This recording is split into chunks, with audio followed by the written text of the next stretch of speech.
Ngayon, sa mga hindi naniniwala na nakidnap si Don, sasabihin ko po sa inyo ang lahat-lahat. March 16 po ng 5:30 to 6 p.m. naganap ang pandudukot sa kanya. Nahuli na po ang gumawa sa kanya nun. Pinagkatiwalaan niya po, tunuring niyang kaibigan. Matagal na po namin siyang kilala. Walang iba kundi si Maverick Edrol Sapitanan. Ang masakit lang sa pamilya ni Don na kayo lahat nagbabash sa kanya. Hindi niya man lang may pagtanggol ang sarili niya. Hinahanap niyo si Don. Binorodcast na sa GMA. Nakarating na sa NBI. Nakarating na sa CIDG. Nakarating na sa PNP. Pero kayo lahat hindi pa rin naniniwala. Kung hinahanap niyo si Don, lalo na kami, hinahanap namin siya. 3 weeks na pong nawawala si Don. Mas gugustuhin ko po, samahan niyo ako magpatulfo tayo. Later po, mananawagan ako kay Sir Tulfo.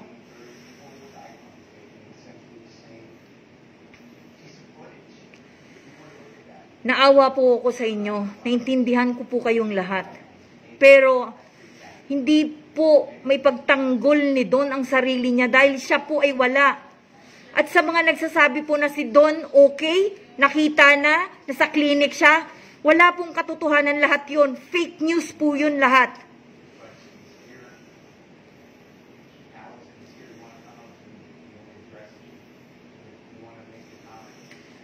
Makipag-coordinate po kayo sa Rojas City, sa general nyo po, sa headquarters nyo po. Ipa-confirm nyo po kung totoo ang nangyari. Isang mabigat na akusasyon. Siguro naging coincidence ang lahat, hindi natin alam. Si Don lang ang tanging makakasagot sa lahat ng mga katanungan nyo. Kasi ako po, wala po talagang alam. Ang alam lang po namin ay mahanap si Don na buhay at masabi niya ang side niya.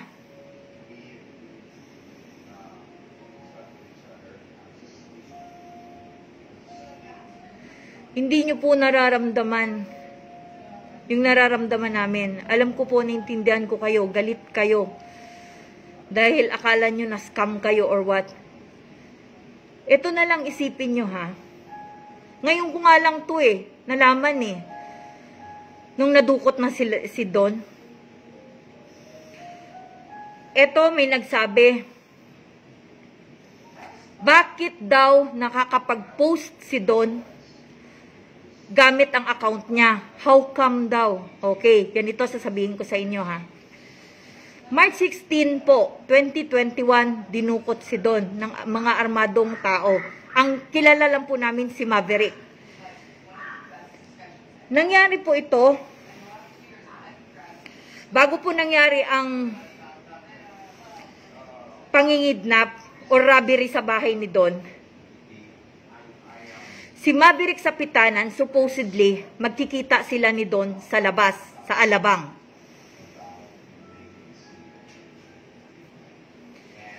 Nagbago po ang isip ni Don dahil ang hirap ipaliwanag sa inyo. Nagbago ang isip niya dahil ramdam niya, nahuli niya si Maverick, nabuking niya si Maverick. Na si Maverick ang grupo din ang nagpapatay sa mga tauhan ni Don at nagpadukot. Kung natandaan nyo yung LGBT na mga bakla na pinatay, mga tauhan ni Don yun.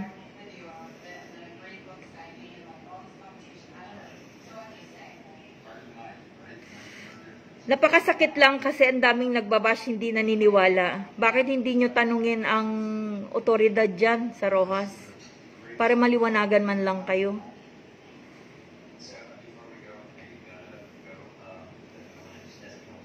Ang pandudukot na nangyari nun, supposedly sa labas dapat si Don kikidnapin.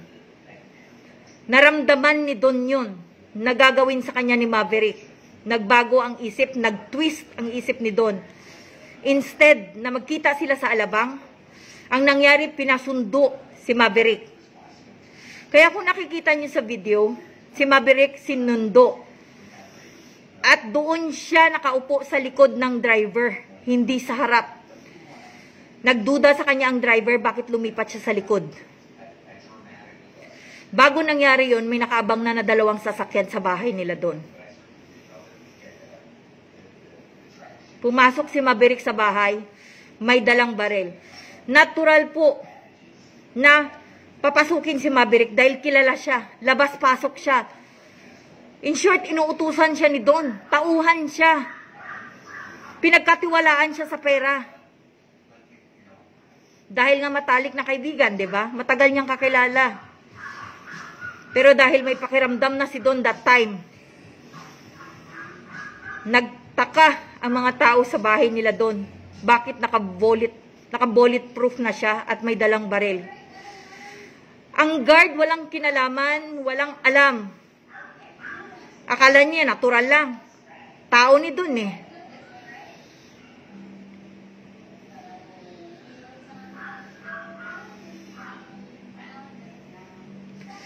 Ang sama-sama lang kasi, sa pakiramdam na hinahanap niyo si Don, mas lalo kami.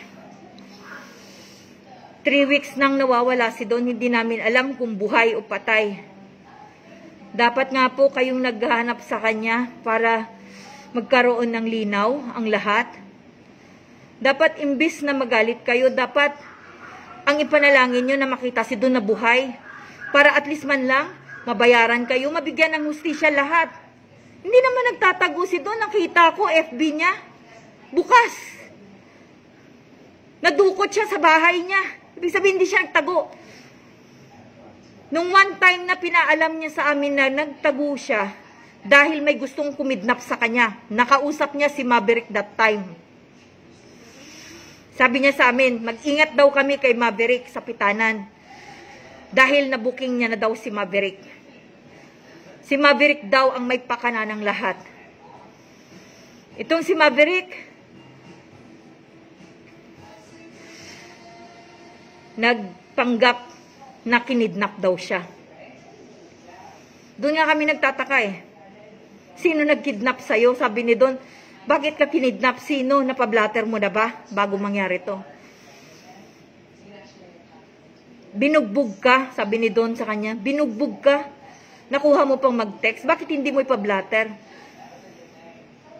Ang blatter sa kanya, barilan daw. Samantalang binugbog siya. Pinapunta siya ni Don sa bahay. Sabi niya, sige halika dito. Ayaw niyang pumunta.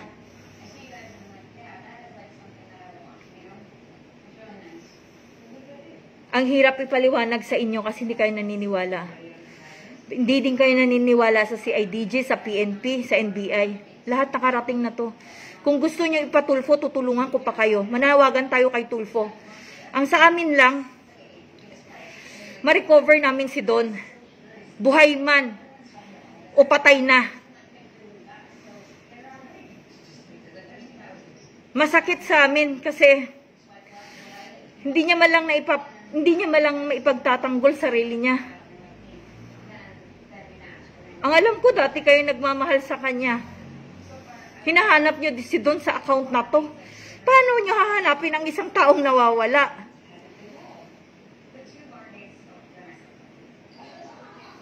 Naintindihan ko ang mga pighati nyo, mga hinanakit nyo. Pero dapat ipanalangin nyo, buhay si Don para maharap kayo lahat. Yun lang. Buhay sana siya. Mas pabor sa amin yun. Kung pabor sa inyo, mas pabor sa amin na pamilya niya.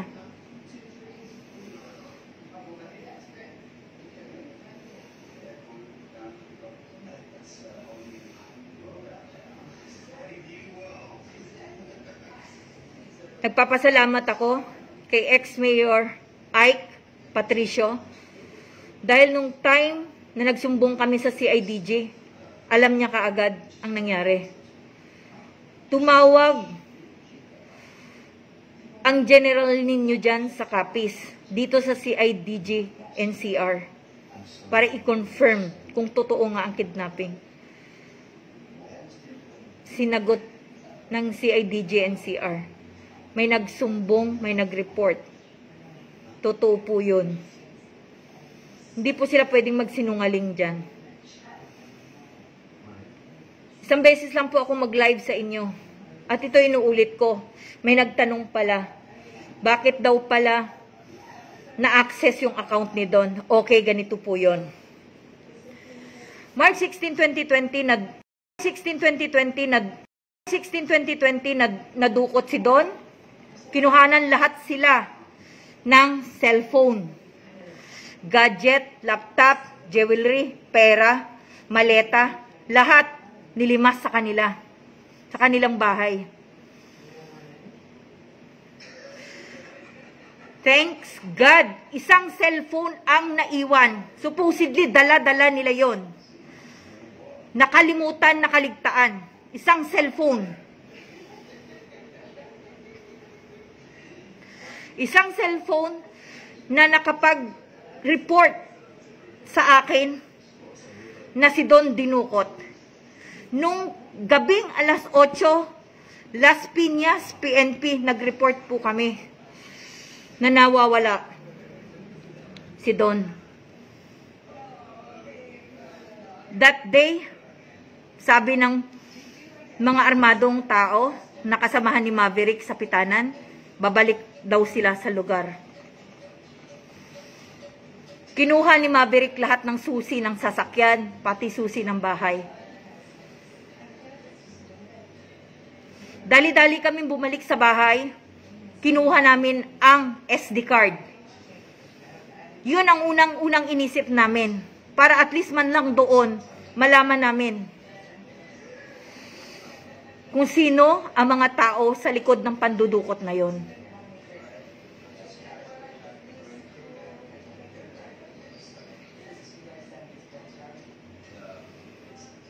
Doon, siguro nakita nyo naman, sunod-sunod yung post ko. Pero hindi si Don yun. Na-retrieve nung pamangkin niya ang kanyang account. Dahil yung account na yon, ang pamangkin niya ang gumawa. Kaya na-retrieve niya yung account na to. Ginamit namin ang account ni Don para sa publicity. Dahil alam namin maraming publicity si Don. Ginamit namin to para ipakalat.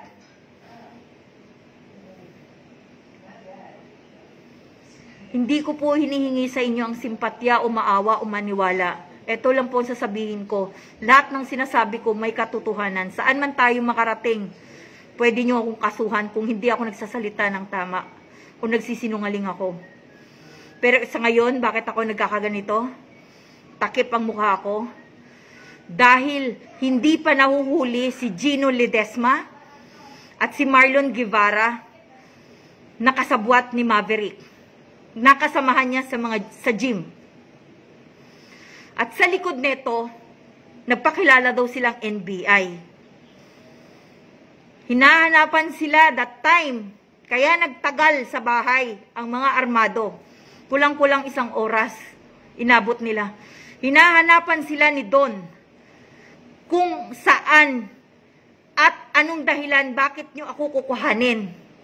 Kung warrant of arrest, sabi ni Don, wala daw siyang kaso. Sabi niya, ipakita nyo ang papel.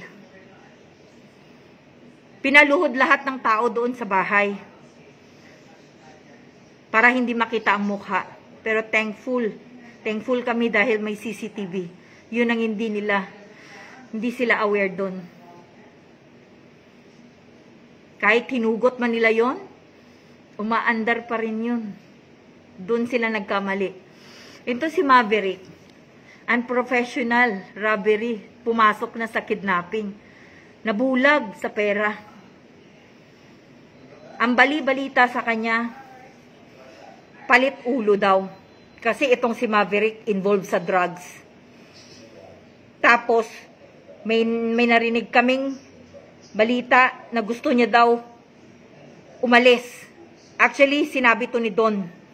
Gusto niyang umalis sa isang grupo. Pero kailangan daw tubusin siya ng ganun.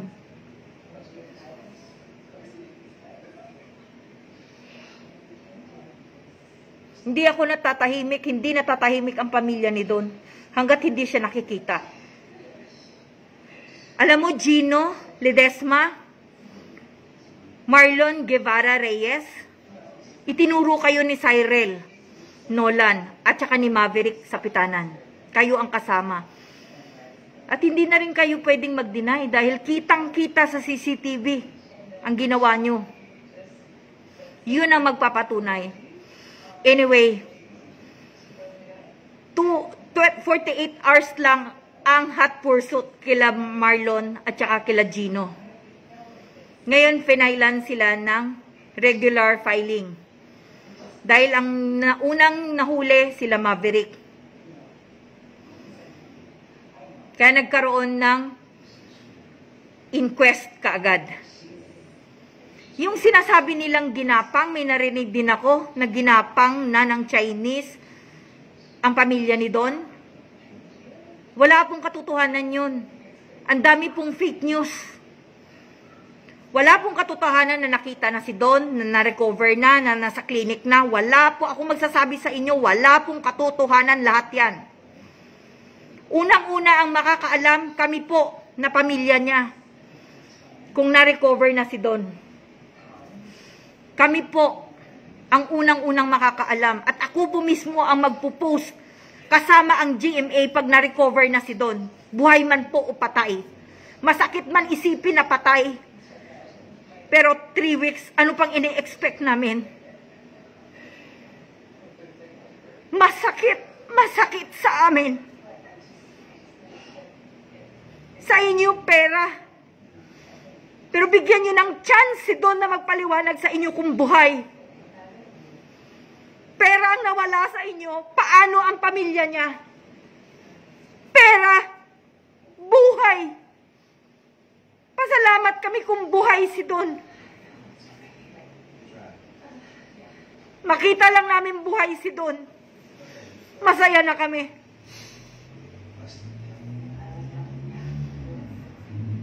Hindi si Don, papaalam ko sa inyo, hindi si Don tumatakbo sa obligasyon nyo. May balak siyang bumalik dyan.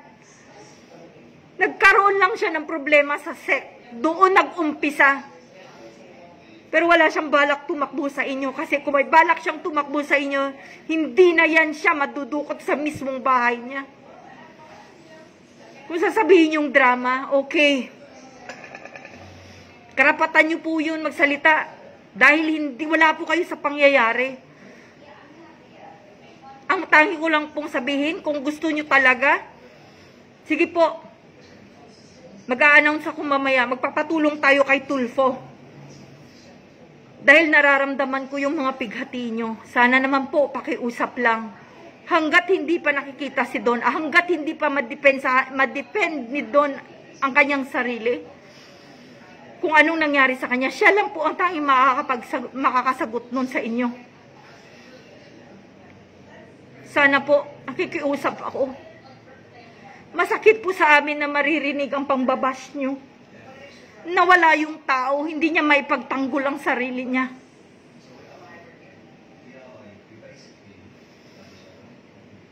Kung ma-recover man po si Don, buhay o patay, Gino Ledesma, Marlon Guevara, mas maigi sumuko na po kayo. Dahil pagpatay na po si Don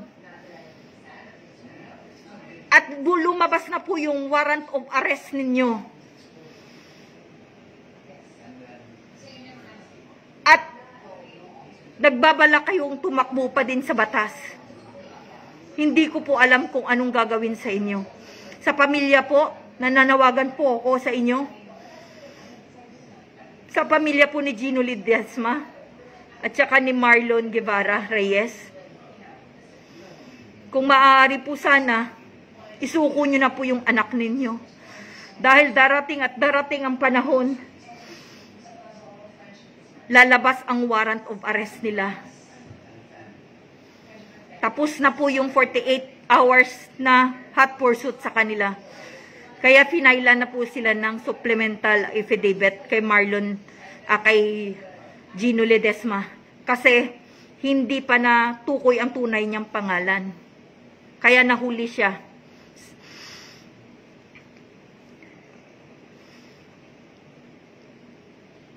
Anyway, last ko na po to na live, kaklaruhin ko po sa inyo.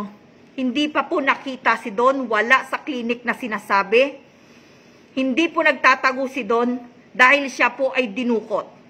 Kung ayaw nyo pong maniwala, lumapit po kayo sa PNP ng Rojas o sa General ng Rojas City. Ipa-confirm nyo po dahil sila, may alam sila, lahat ng otoridad. PNP, NBI, CIDG po. Alam po lahat ang nangyayari kay Don diyan sa Rojas City.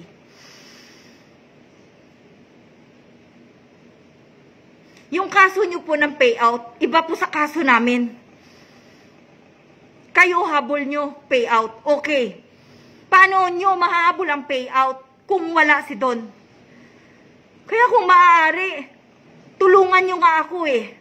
Tulungan nyo yung pamilya niya na mahanap si Gino Ledesma na yan at saka si Marlon Guevara.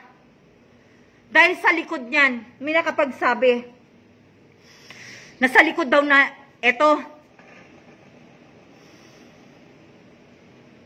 nagpapasalamat ako sana kay ex-mayor Ike Patricio dahil tumawag siya sa akin that day na nireport namin sa CIDG. Tumawag siya sa akin. Tumutulong siya. Laking tuwa namin dahil tumutulong siya. Laking pasalamat namin tumutulong siya. Ex-mayor, pwede po bang ipaliwanag mo sa akin yung sinabi mo? Gusto ko maliwanagan. Ang sabi niyo po sa akin, sa call, yung pamangkin niyo po, kaibigan ng attorney ni Gino Ledesma. Gusto nang sumuko. Sabi niyo pa nga po sa akin, ang liit ng reward, 200,000. Gawin mong 1,000,000. Sabi ko, umuo na lang po ako. Para lang po that time maabutan kung buhay pa si Don. 24 hours tumawag pa kami sa number ni Don. Naghinga-hingalo po yung boses. March 16, nung dinukot si Don, may tumawag po sa amin, number ni Don ang gamit. Humihingi po ng ransom. Nung sumagot lalaki, ibinaba po. Kaya nga sabi ko sa'yo, Gino, tsaka Marlon, pag si Don pinatay nyo, lalong lalala ang kaso nyo. Kaya ako nag-live ng ganito, para gusto ko makarating sa lahat. Sige, patulfo natin. Dahil alam ko, si Sir Tulfo makakatulong sa atin. Hinahanap nyo si Don, mas hinahanap po namin siya. Sana naman po, sa maliit na information na binigay ko sa inyo, yung iba dyan na hindi naniniwala, pera, pera, pera. Iba po yung kaso nyo kay Don. Haharapin niya po yun. Yung kaso po namin na pandudukot nila Gino, tsaka nila Marlon sa kay Don, iba naman po yung kaso na yun. Si Don walang kinakatakutan dahil wala pa siyang kaso. Actually, alam na ng NBI, CIDG, ang kaso ni Don dahil sa SEC. Alam na nila yun. Ginawa lang ng CIDG, PNP, tsaka NBI. Ginampanan lang nila kasi may nag-report na pandudukot. Kita nyo ang video, ay dami pa rin hindi naniniwala. Sinisiraan nyo pa rin si Don. Naawa ako sa tao, alam nyo kung bakit? Pinapalabas nyo, binabash nyo, na siya ang sa likod ng account na to. Kaya ako lumabas sa inyo para at least malaman nyo at maliwanagan kayo. Pwede po kayong magkaso. Kasuhan nyo po si Don. Mas maganda po, buhay si Don. Buhay si Don para masagot kayong lahat. Pero pag patay na si Don, Gino, tsaka Marlon, lalong lalala ang kaso nyo. Lumiliit ang mundo nyo, Gino, tsaka Marlon. At sabi mo, at may nagsabi si Mayor, ex-Mayor Ike, gusto ko lang liwanagin mo to, ex-Mayor Ike, na sinabi mo ang sa likod nito, sa pandudukot, na sabi mo, na gusto ng mag-surrender si Gino, na walang cellphone, wala na kahit ano, kasabay ng kanyang attorney. Pero sinabi mo sa akin, kakausapin muna ako ng attorney ni Gino. Hindi po ako pumayag. Bakit kailangan pa akong kausapin ng legal counsel ni Gino? Sa anong paraan? Hindi ko maintindihan. Hindi ko maintindihan. Paliwanag niyo po. Kasi tinanggihan ko. That time, bumitaw ka. Ex-Mayor Ike, akala ko tutulong ka. Pero nung hindi ko kinausap ang counsel ni Gino, tumawa ka sa akin. Ikaw ang nagsabi na nasa likod nito may information ka. Sabi mo, ang sa likod nito, mga Pasay pulis na natanggal sa serbisyo. Ang kasabwat nila Gino. Yun ang sabi mo na nakuha mong information kay Gino. Pero bakit that time na pinapasurrender mo si Gino, bakit hindi sumurrender? Hindi kusang sumuko. Bakit ganun? Gusto ko lang maliwanagan to. Sir Ike, Mayor, ex-Mayor Ike.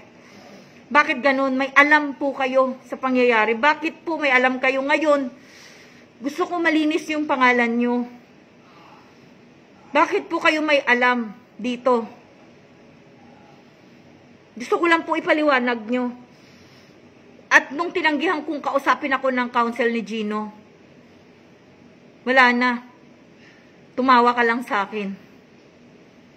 Ano po ang kinalaman nyo po dito? Gusto ko lang maliwanagan sa lahat. Anong kinalaman nyo po dito? Bakit alam nyo kung sino ang sa likod ng pandudukot? Yun lang. Nagtataka talaga ako bakit. Sabi ng mga taga CIDG, ang layo nyo po. Sila nga nang lapit-lapit. Kung nag-surrender na si Gino, di sana nag-surrender na. Dito malapit para isurrender sarili niya. Pasalamat nga po sana ako sa inyo dahil tutulong kayo, sabi nyo.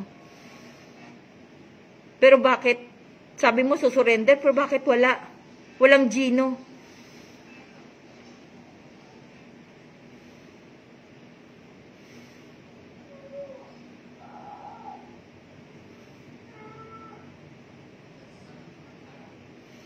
Kaya sa inyo po, kung gusto nyo po talaga, yung sa inyo kasi payout, wala po akong kinalaman doon. Ang akin po, bakit ako nag-live? Dahil lagi nyong ini-insist na si Don sa likod nito ang pambabash nyo. Masakit po sa amin dahil kami mismo naghahanap. Kaya po ako nag-live. Para po, malaman nyo na ang mga fake news na naglalabasan sa inyo ay walang katotohanan. Kung meron man po, ako po mismo ang magsasabi sa inyo.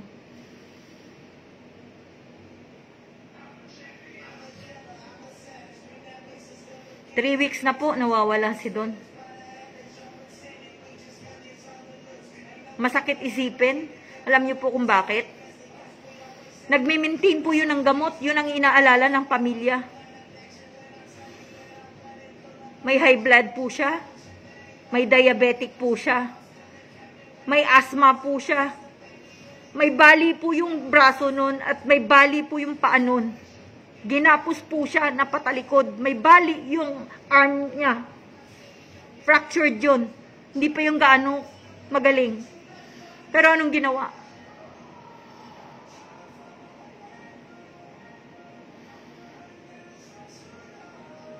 Dahil akala ni Maverick, akala niya dahil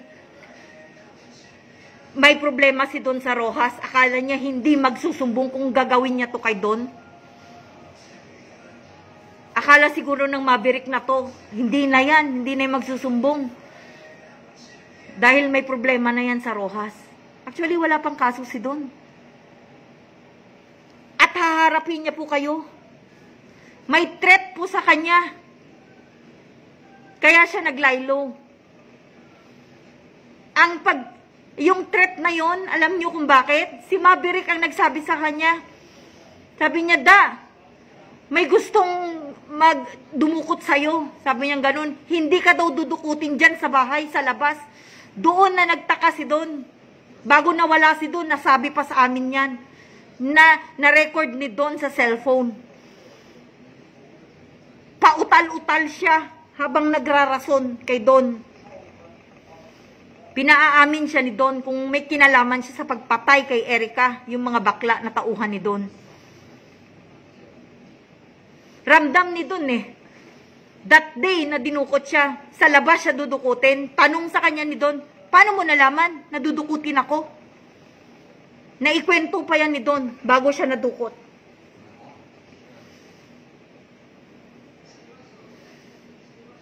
Ang sama-sama lang kasi sa side namin kasi hindi may pagtanggol ni Don ang mga pangyayari. Wala siya.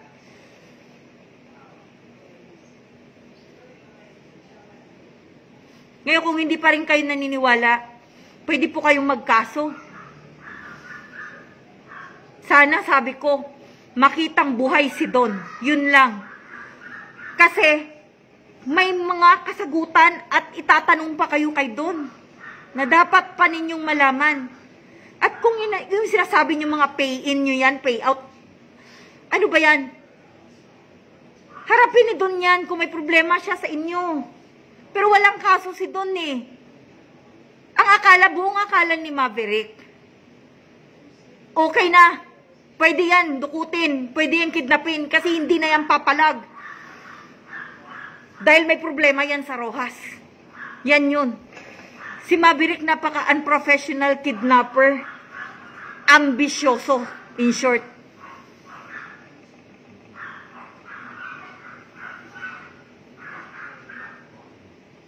Kinuha niya yung susi ng sasakyan ni Don. Kahit mag-bonnet.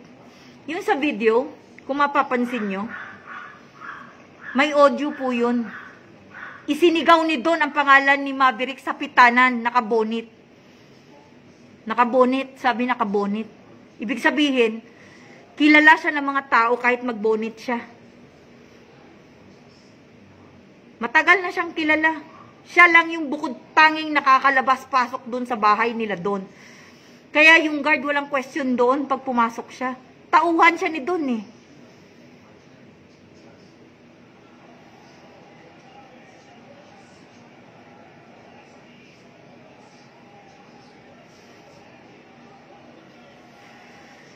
Sir Rafi Tulfo, kung matutulungan niyo po ang mga tao sa Capiz, kung makaabot po sa inyo to, tulungan niyo po sila para masolve po yung problema na to. Kasi hindi pa po sila naniniwala sa CIDG, PNP, tsaka sa NBI. Baka sa inyo po, sakali, maniwala po sila.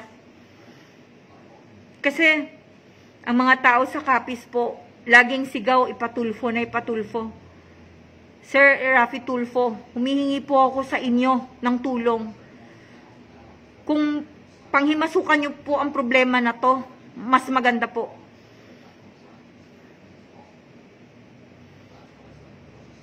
Ayan na po, tinutulungan ko po kayo manawagan kay Sir Tulfo para iparating natin to.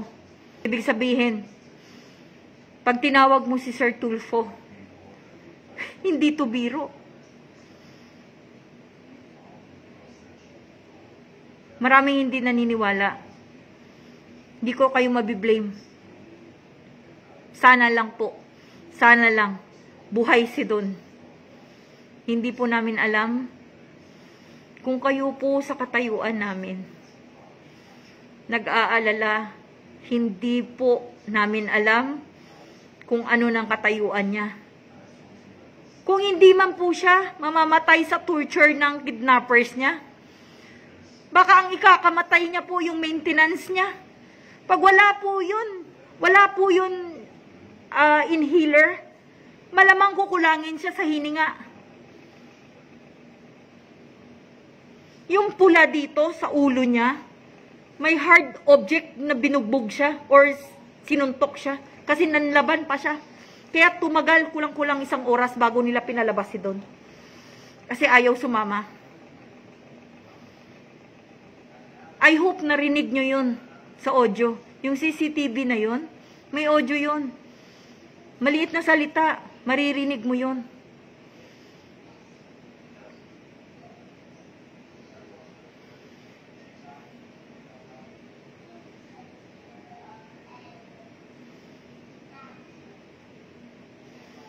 Ang hirap kasi ang daming nakikisawsaw. Wala eh. Saan natin hahanapin si Don? Ang sama-sama lang isipin. Kasi sa tuwing iisipin namin kung kumakain na ba siya, ano bang nangyayari sa kanya? Last po nakausap namin siya. Yung boses niya po naghihingalo. Kaya pinabilisan po namin na ma-recover siya.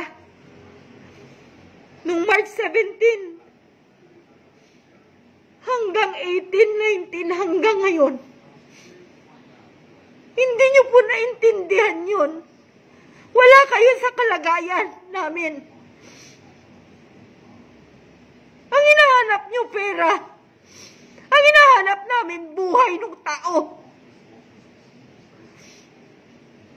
May sakit po si Don. Pag hindi po nakapag-maintain yun, may mayayaring magkukulaps yun. Yun ang ikakamatay niya.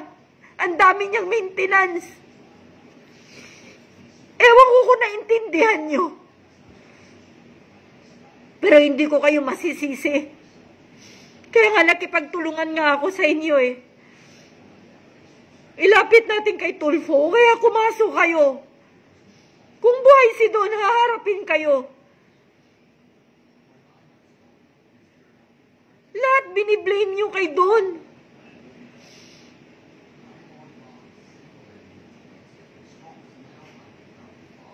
Ang hirap ng trauma na nangyari sa mga pamangkin niya. Lahat nandun sila. Kinuhanan sila lahat ng cellphone, pinadapa sila. Nakita nila sinaktan si Don. Kayo kaya sa katayuan, yung mangyaring ganun. Isang guard lang, laban sa maraming armadong dala-dala ang lalaking baril.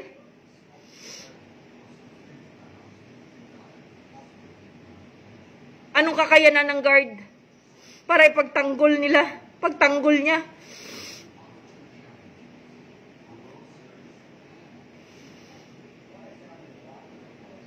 Nasa sa inyo na po yan. Hanggang dito na lang po. Lahat po ng sinasabi na nakita na si Don, na rescue na, nasa clinic na, wala pong katotohanan yan. 3 weeks na po. Hindi pa rin nakikita si Don. Maraming salamat po. Hanggang dito na lang po.